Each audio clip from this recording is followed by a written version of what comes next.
Weather update tayo mga kapatid, patuloy nating binabantayan. Ito pong dalawang low pressure area sa loob at labas ng ating Philippine Area of Responsibility. Unahin natin itong nasa loob ng ating PAR, ang dating bagyong Ada. Yan po ay huling namata ng pag-asa sa layong 1,000 kilometers east of 1,000 kilometers east ng northeastern portion ng Mindanao.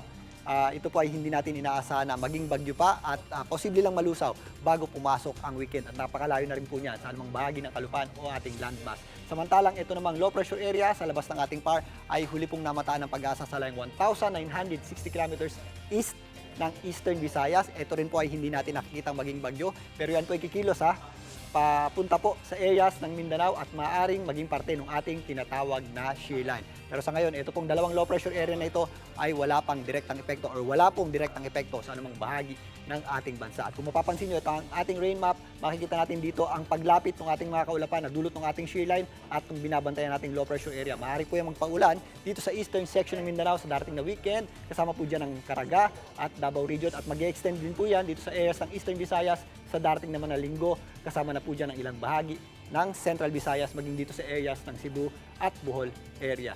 Pero sa ngayon, ang dapat natin pagtuunan ng pansin ang malawak at malakas na pagbugso ng ating amihan o northeast monsoon na umaabot pa o nag-extend dito po sa areas ng Visayas at northern portion ng Mindanao. Tumatagos din po yan dito sa mga areas ng Marinduque, Mindoro, Romblon, kasama na po dyan ang malaking bahagi ng Calabarzon at Bicol Region. Possible po dyan yung ating mga breezy or mahangin na conditions na may kasamang malamig na panahon at possible din po yung ating mahihinang pagulan. Ganun din po ang ating asahang panahon sa mga areas ng Isabela, Aurora, maging dito sa area ng Cagayan. Kasama na po dyan ang mga kabundukan ng Cordillera, kasama na rin po dyan ang Baguio City. So magiging malamig po ang panahon natin sa malaking bahagi ng Luzon, Visayas at nag-extend din po yan dito sa hilagang bahagi ng Mindanao.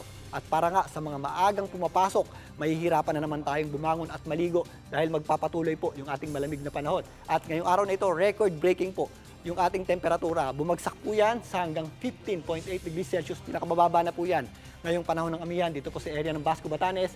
Tumungtong naman yan sa 11 degrees Celsius sa Baguio. Umabot naman yan sa hanggang 18.7 degrees Celsius.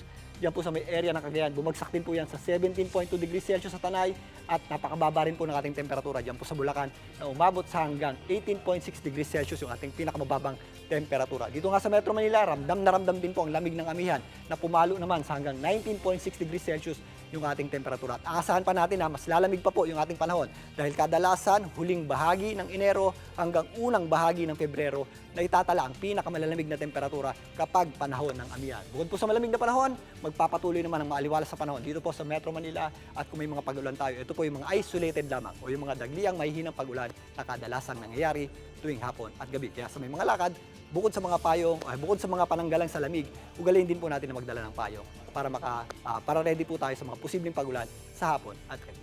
At yan muna ang latest sa ating lagay ng panahon. Muli ako po ang inyong weather frontliner, Alvin Pura. Lagi may panahon para sa'yo. Mga kapatid, Julius Babaw po. Para sa komprehensibo at makabuluhang balitaan at talakayan, mag-follow at mag-subscribe na sa social media pages ng News 5.